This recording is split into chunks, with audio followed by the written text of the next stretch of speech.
The chance you're scared to take might be the one that transforms your life. This is one day of building an underwear brand from scratch before most even start.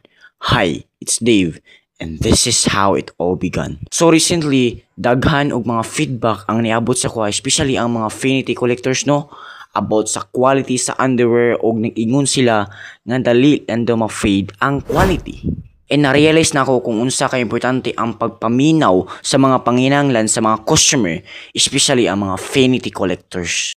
Daghan ang naganahan sa quality ug nagapuhan sa tela, pero napay uban nga niingon nga mga butang nga pwede pa nako mapa-improve sa quality.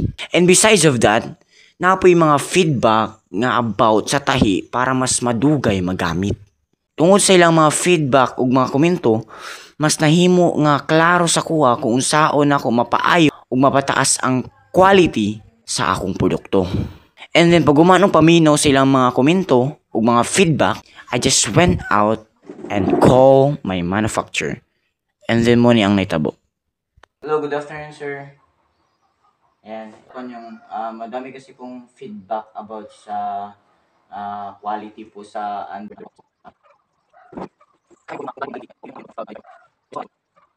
quality kung anong gusto ko, yung ano talaga yung gusto kong ma-achieve.